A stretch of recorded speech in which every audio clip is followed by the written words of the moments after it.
Right. So let's look at historical evolution of the conflict between fundamental rights as well as DPSP and DPSP. So రెండింటి మధ్య ఉన్న conflict ఎట్లా నడిచింది, ఒరిజినల్గా ఎలా ఉండింది, ఇప్పుడు ఎలా ఉంది, ఇవన్నీ కూడా మనం చూద్దాం. ప్రజెంట్ పొజిషన్ ఏంటో కూడా చూద్దాం. రెండింట్లో ఏది సుపీరియర్, ఏది ఇన్ఫీరియర్, ఫండమెంటల్ రైట్స్ గొప్పవా లేకపోతే డిపిఎస్పి గొప్పదా, దేనికి ప్రయారిటీ ఇవ్వాలి, సుప్రీంకోర్టు ఏం చెప్పింది, దానికి పార్లమెంట్ ఎలా రియాక్ట్ అయ్యింది, ఎటువంటి అమెండ్మెంట్స్ జరిగాయి. So all important cases and amendments అన్ని కూడా ఇక్కడ మనం చూడబోతున్నాం. అయితే దీంట్లో ఫస్ట్ మనం చూడాల్సింది ఏంటి, కాన్స్టిట్యూషన్ వచ్చినప్పటికీ, కాన్స్టిట్యూషన్ వచ్చే నాటికి సిచ్యువేషన్ ఏంటి. So foundational conflict. బేసికల్గా ఫండమెంటల్ రైట్ అనేది దేనికోసం, ఫండమెంటల్ రైట్స్ అనేవి దేనికి, to guarantee liberties.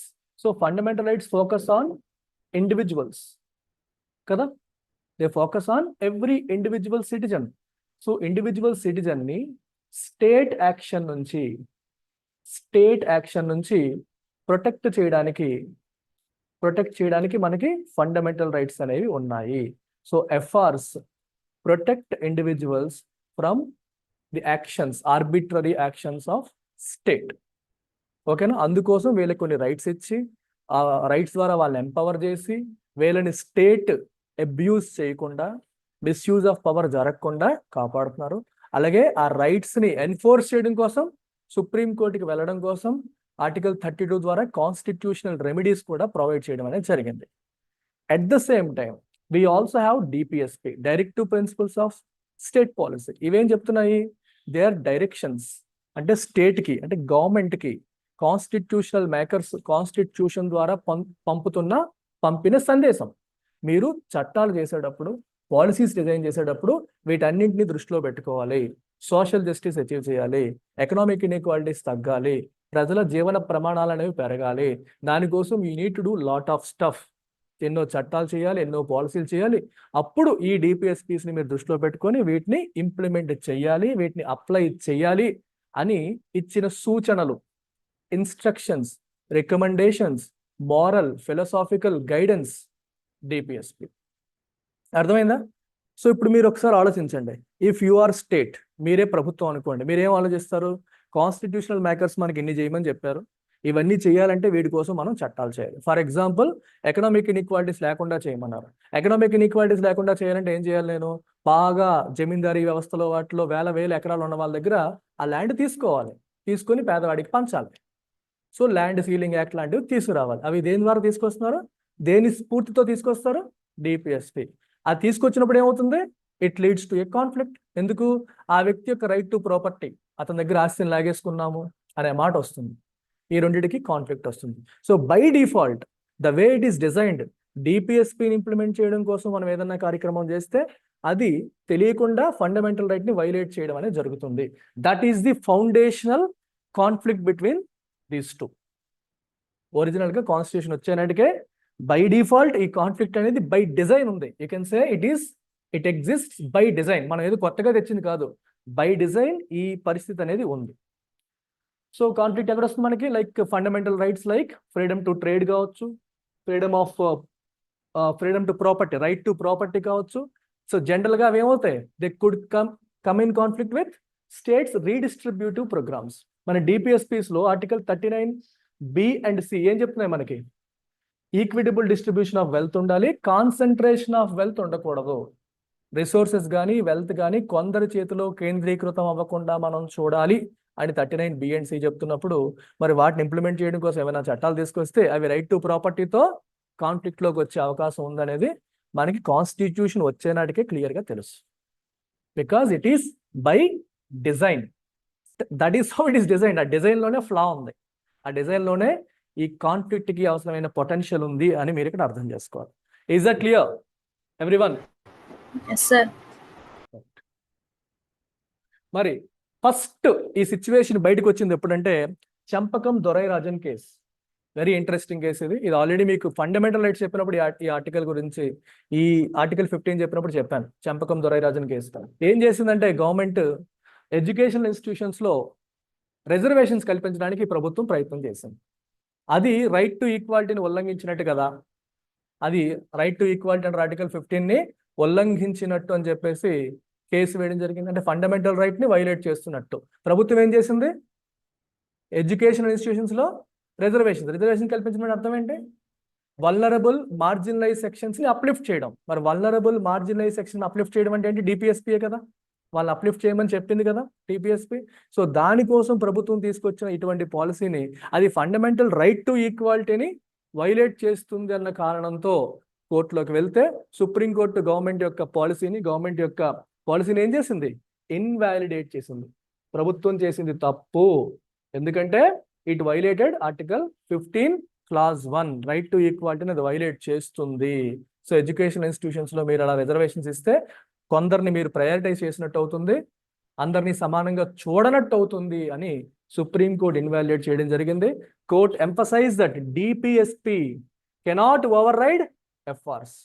So when there is a battle between fundamental rights and DPSP, Supreme Court ఏం చెప్పింది? ఫండమెంటల్ రైట్స్ ప్రివేల్ అవుతాయి. ఫండమెంటల్ రైట్స్ యొక్క సుప్రీమసీని సుప్రీంకోర్టు ఈ కేసులో ఎస్టాబ్లిష్ చేసినట్టు.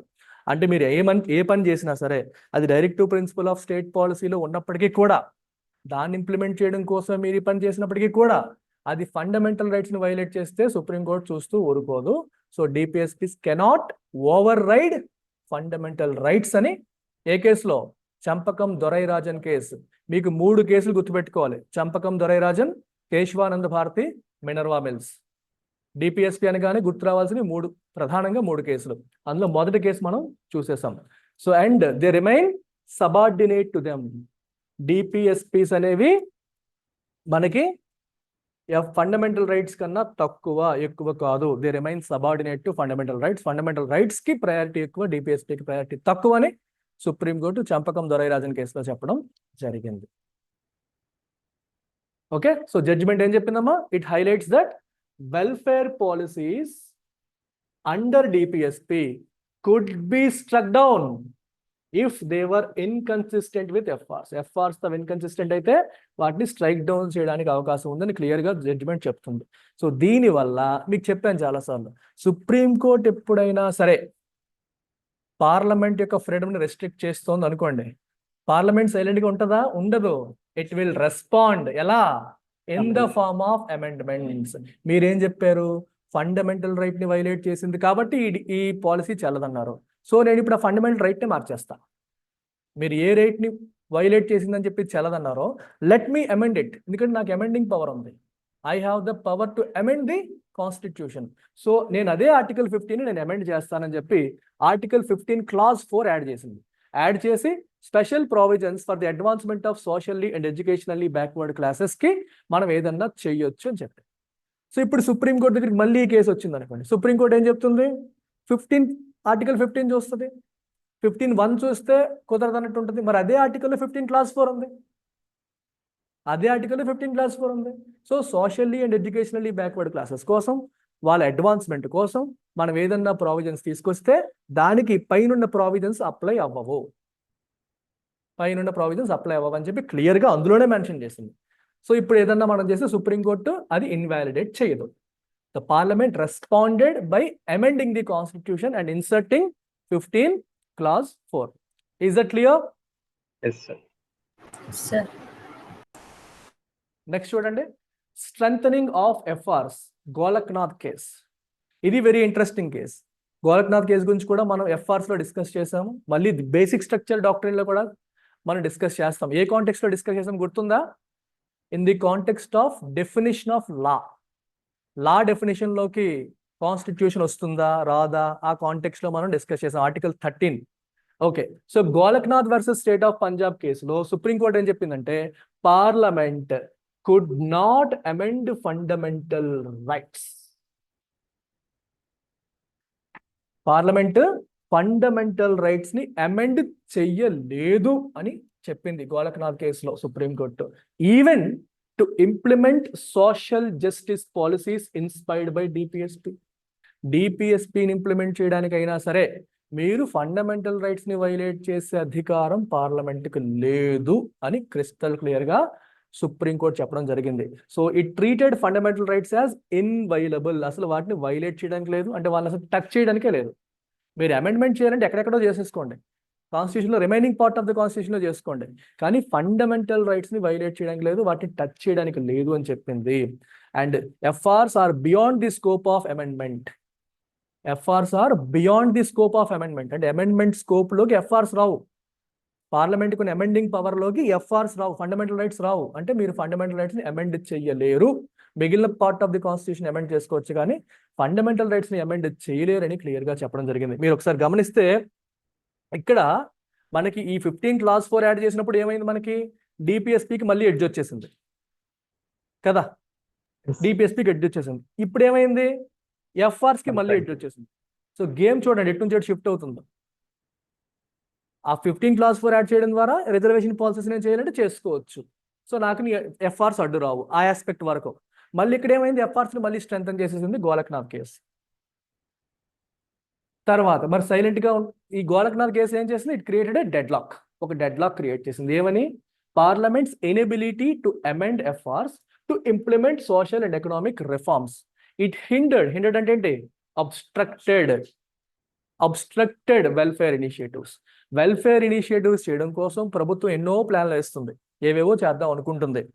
ఓకే, ఎన్నో ప్లాన్లు వేసి ఏవేవో చేద్దాం అనుకుంటుంది. అన్ఫార్చునేట్లీ ఆ ప్లాన్స్ అన్నీ కూడా అబ్స్ట్రక్ట్ అయిపోయాయి. ఎందుకు, ప్రభుత్వం చేయాలనుకున్నవన్నీ కూడా ఏదో ఒక ఫండమెంటల్ రైట్ని వైలేట్ చేసేస్తున్నాయి. సరే పోనీ ఫండమెంటల్ రైట్ని వైలేట్ చేస్తున్నాయి కాబట్టి సుప్రీంకోర్టు కొట్టేస్తుంది.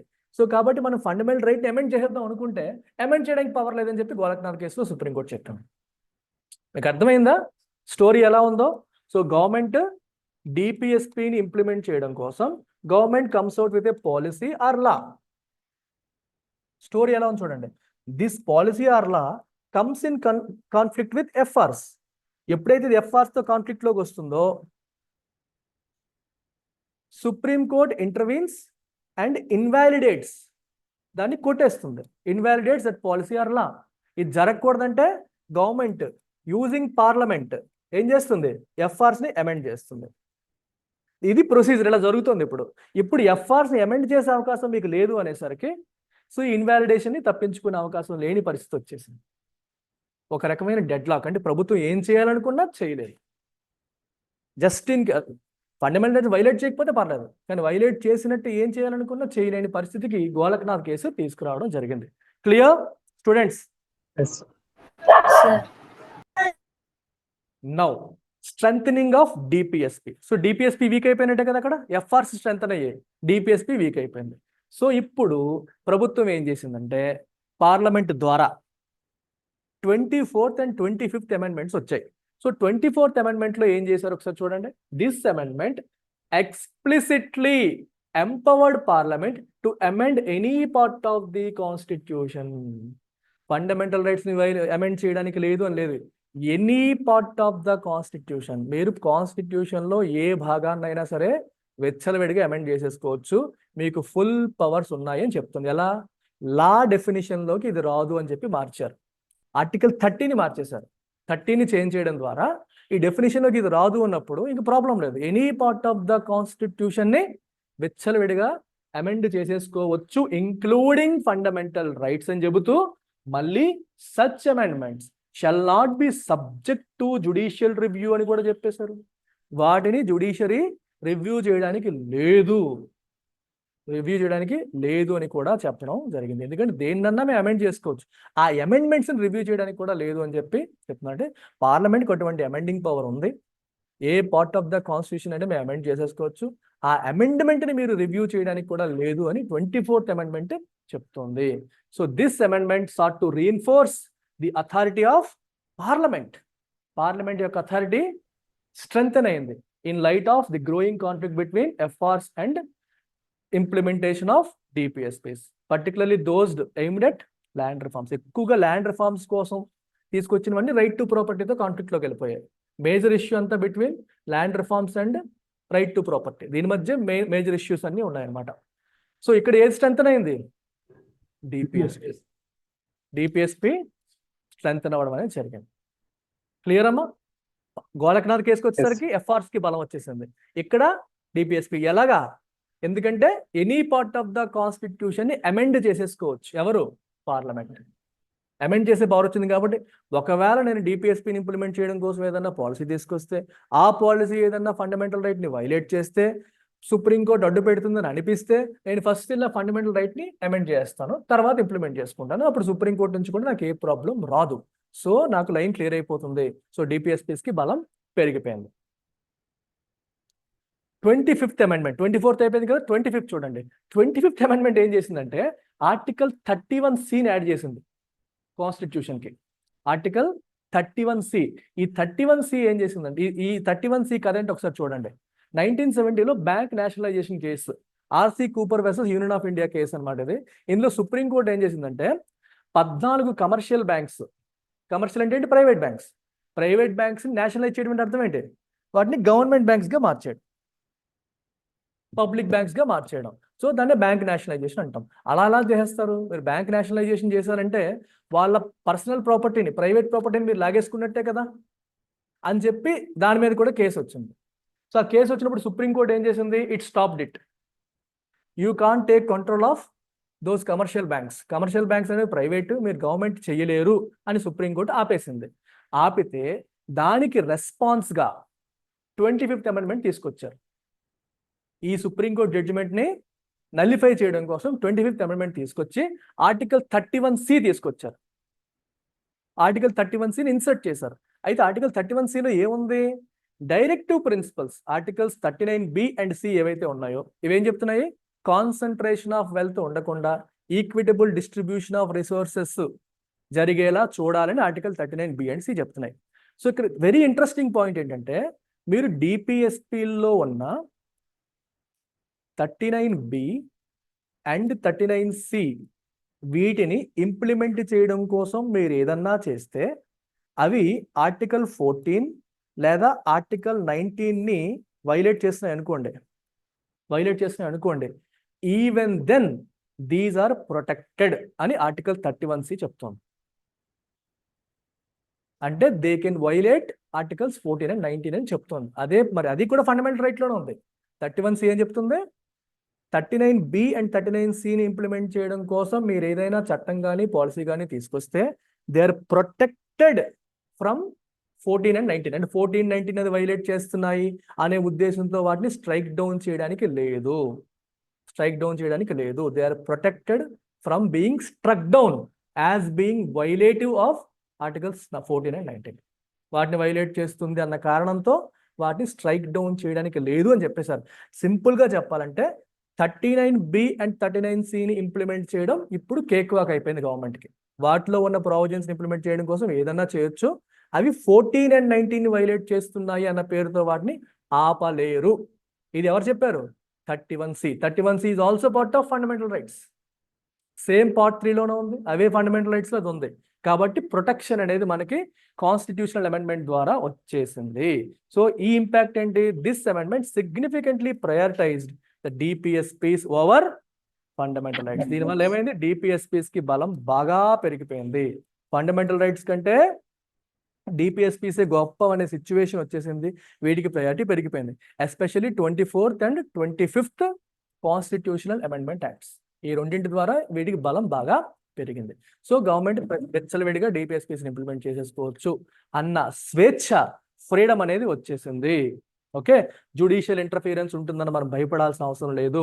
మనం ల్యాండ్ రిఫార్మ్స్ లాంటివి ప్రశాంతంగా చేసుకోవచ్చు అని మనకి ఈ పర్టికులర్ అమెండ్మెంట్ తెలియజెప్తుంది. Is that clear?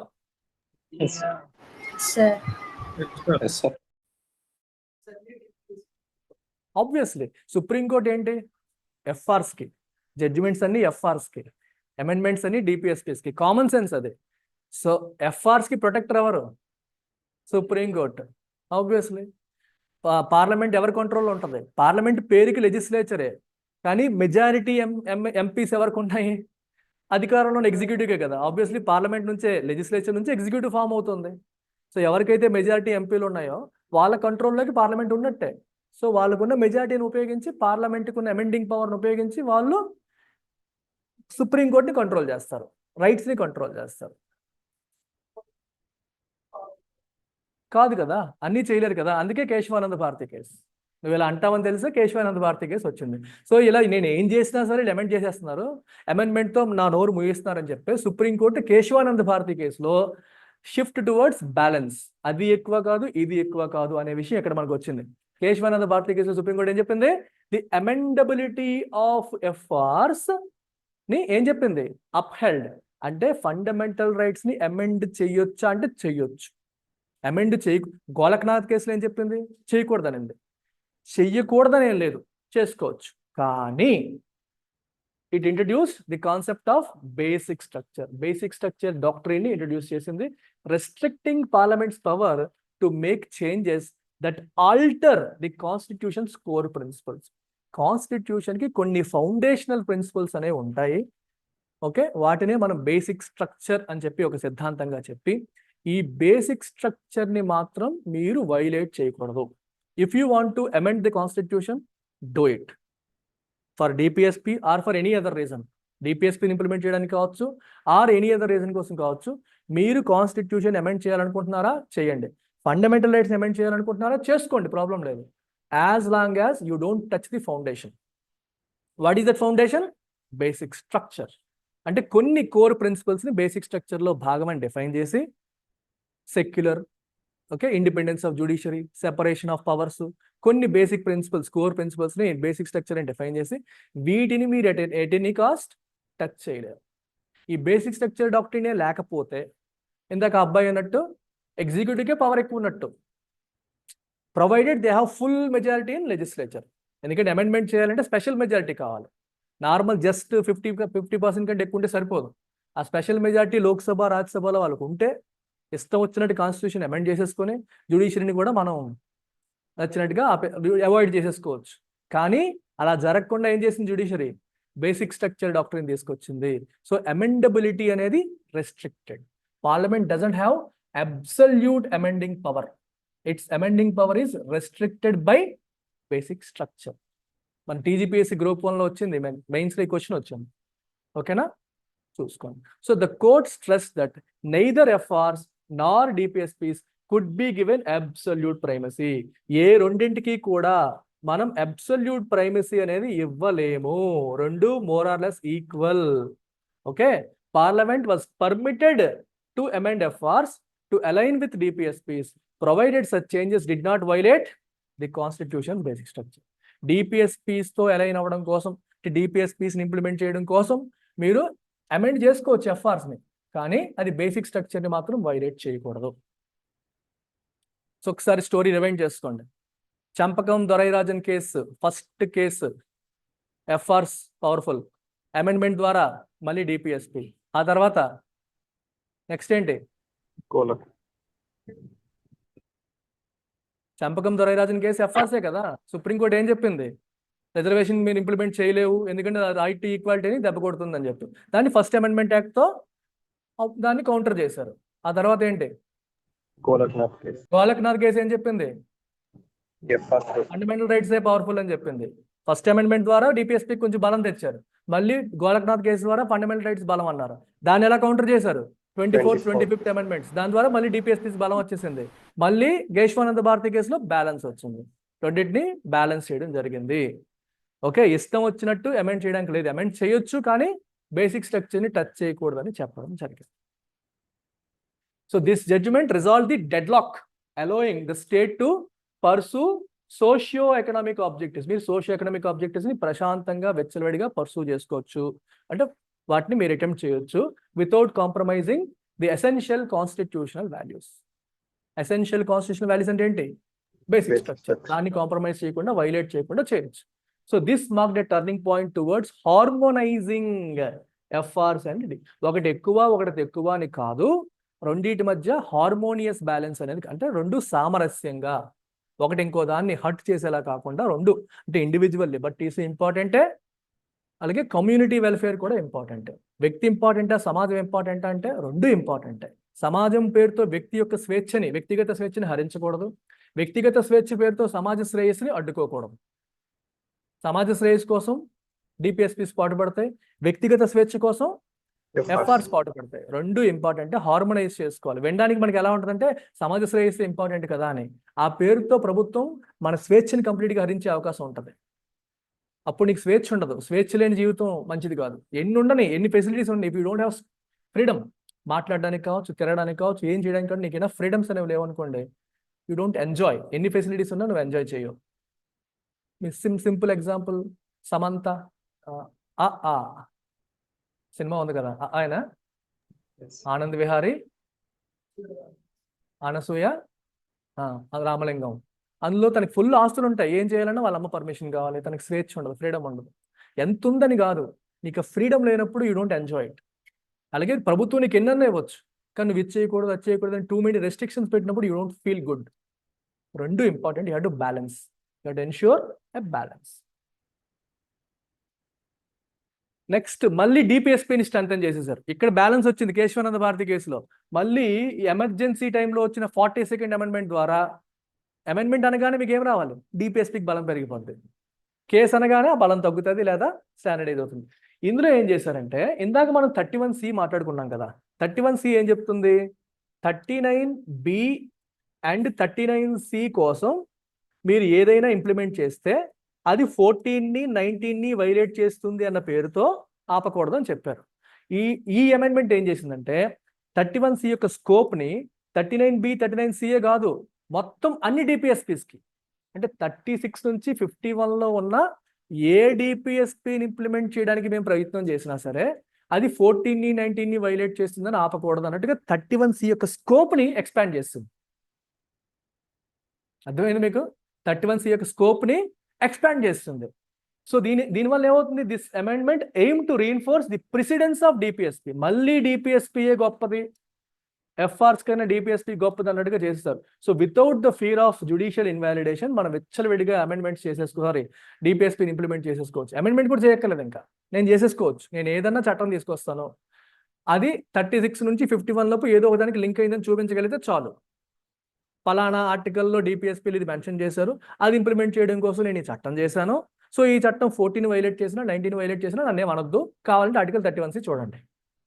ఒకప్పుడు 39BC వరకే అది పరిమితం, ఇప్పుడు అన్నింటికీ ఎక్స్టెండ్ చేసేసింది 42nd amendment, making DPSPs more powerful than FRs again. Clear? Align?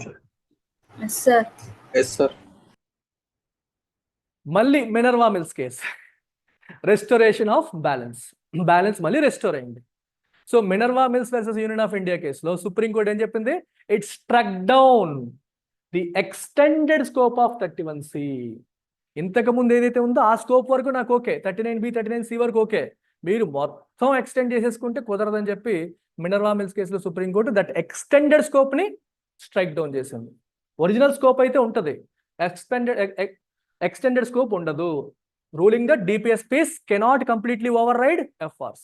DPSPs ఎఫ్ఆర్స్ని కంప్లీట్గా ఓవర్ రైడ్ చెయ్యవు. ఓకే, డిపిఎస్పీస్ ఎఫ్ఆర్స్ని కంప్లీట్గా ఓవర్ రైడ్ చెయ్యవు అని, చెయ్యలేవు అని క్లియర్గా మినర్వా మిల్స్ కేసులో సుప్రీంకోర్టు చెప్పడం జరిగింది. Okay, the court reaffirmed that the constitution's basic structure requires a harmonious balance between FRs కి DPS కేసు మధ్యలో హార్మోనియస్ బ్యాలెన్స్ ఉండాలి. బ్యాలెన్స్ ఎప్పుడు ఒకదానిపై టిల్ట్ అయిపోయింది అనుకోండి, బేసిక్ స్ట్రక్చర్ ఎఫెక్ట్ అవుతుంది అని మినర్వా మిల్స్ కేసులో ఎస్టాబ్లిష్ చేయడం జరిగింది. సో అబ్సల్యూట్ ప్రయారిటీ డిపిఎస్పీస్కి ఇవ్వడం would destroy the balance between individual liberty and collective welfare. Collective వెల్ఫేర్కి ఇండివిజువల్ లిబర్టీకి మధ్య ఉన్న బ్యాలెన్స్ అనేది డెస్ట్రాయ్ చేస్తుంది అని సుప్రీంకోర్టు క్రిస్టల్ క్లియర్గా ఎస్టాబ్లిష్ చేసింది మినర్వా మిల్స్ కేసులో.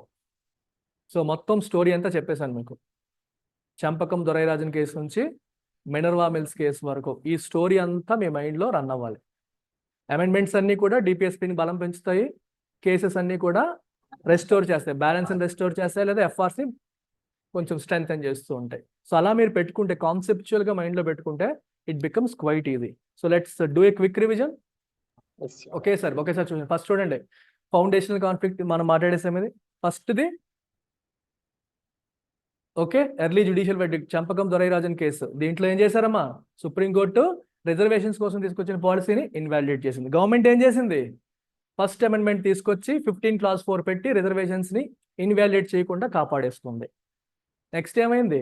గోలక్నాథ్ కేసులో సుప్రీంకోర్టు ఏం చెప్పింది? ఫండమెంటల్ రైట్స్ ఆర్ ఇన్వైలబుల్, టచ్ చేయడానికి లేదని చెప్పేసింది. సో ఫండమెంటల్ రైట్స్కి ప్రిసిడెన్స్ ఇచ్చేసింది. నెక్స్ట్ ఆ తర్వాత మనల్ని కూర్చున్నారా? 24th amendment, any part of the constitution మేము అమెండ్ చేసుకోవచ్చు, అండ్ అలా అమెండ్ చేసిన అమెండ్మెంట్స్ని కూడా జ్యుడిషియల్ రివ్యూ కూడా చేయడానికి లేదు అని 24th అమెండ్మెంట్ చెప్పింది.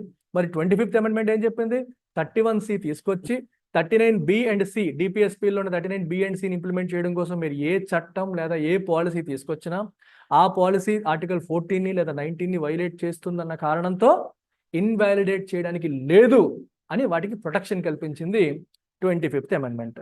మరి సైలెంట్గా ఉంటుందా? తర్వాత కేశవానంద భారతి కేసు వచ్చింది. సుప్రీంకోర్టు ఏం చెప్పింది? ఇష్టం వచ్చినట్టు ఫండమెంటల్ రైట్స్ని అమెండ్ చేస్తానంటే కుదరదు, అలాగని చెప్పి ఫండమెంటల్ రైట్స్ని కంప్లీట్గా అమెండ్ చేయకూడదని కూడా లేదు. మీరు హ్యాపీగా అమెండ్ చేయొచ్చు, కాకపోతే provided you don't touch the foundation, the foundational principles or the core principles of the constitution which are directive principles of state. Basic స్ట్రక్చర్ని మాత్రం మీరు ఎట్టి పరిస్థితుల్లో టచ్ చేయకూడదు. దాన్ని టచ్ చేయకుండా మీరు ఏ మాత్రం ఎంత చక్కగా అమెండ్ చేయాలంటే అంత చక్కగా మీరు అమెండ్మెంట్ చేసుకోవచ్చు అని చెప్పడం జరిగింది. The court stressed that neither FRs nor DPSPs could be given absolute primacy. ఏది ఒకదానికంటే ఇంకోటి ఎక్కువ కాదు అని చెప్పింది. సో డెడ్లాక్ ఈ రకంగా రిజాల్వ్ అయింది. ఇక్కడ హార్మోనీ, రెండింటి మధ్య హార్మోనీ అనేది ఇంపార్టెంట్ అనే పాయింట్ స్ట్రెస్ అయింది. మళ్ళీ దీన్ని 42nd అమెండ్మెంట్లో కెలికేశారు. 42nd అమెండ్మెంట్లో మళ్ళీ కెలికేసి ఏం చేశారమ్మా? దీంట్లో 31C యొక్క స్కోప్ని ఎక్స్పాండ్ చేస్తారు.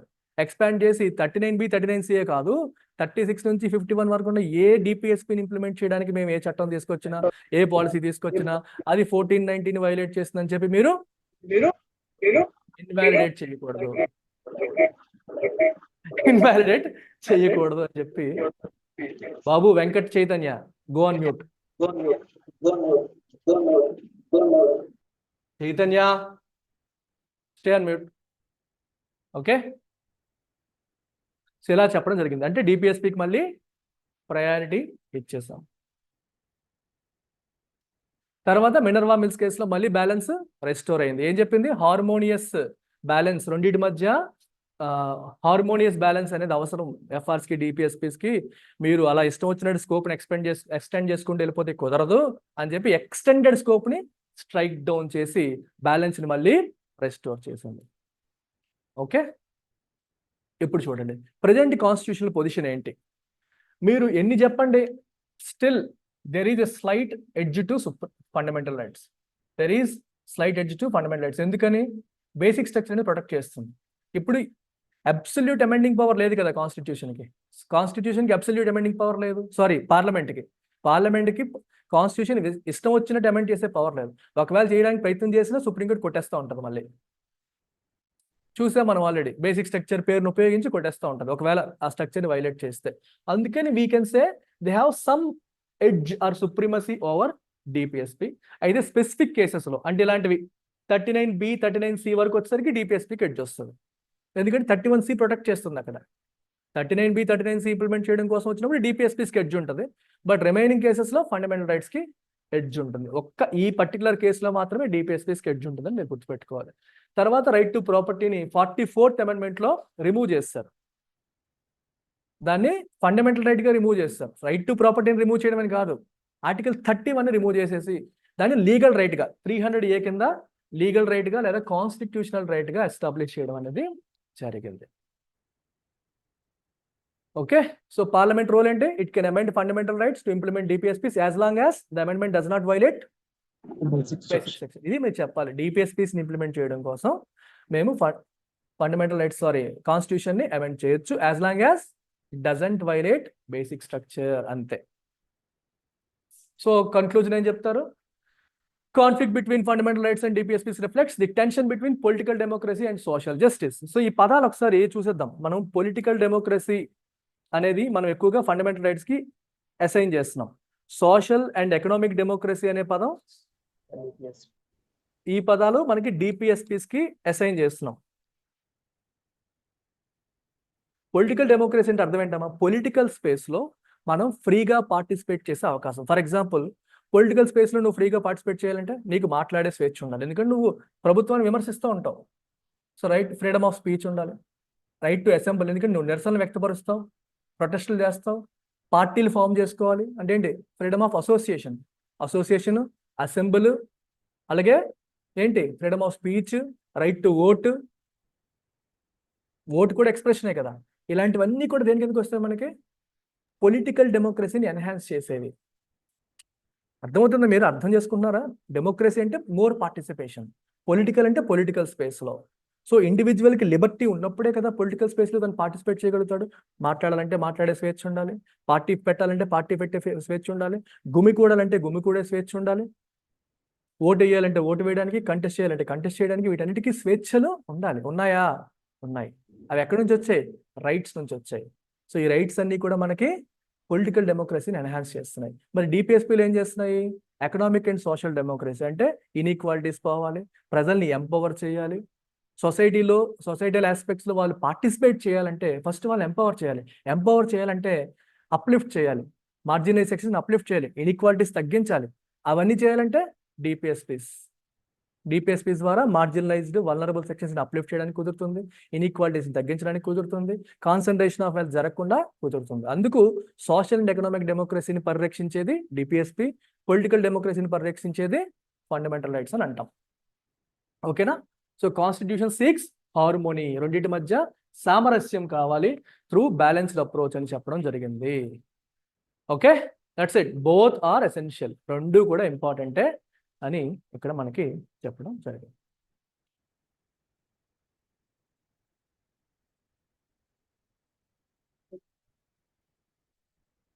తర్వాత చేసుకోవచ్చు. క్లియర్ అమ్మా? అర్థమైందా? సో ఈ పోర్షన్, ఎనీ డౌట్స్ అమ్మా ఆన్లైన్? Yes, sir. గుడ్.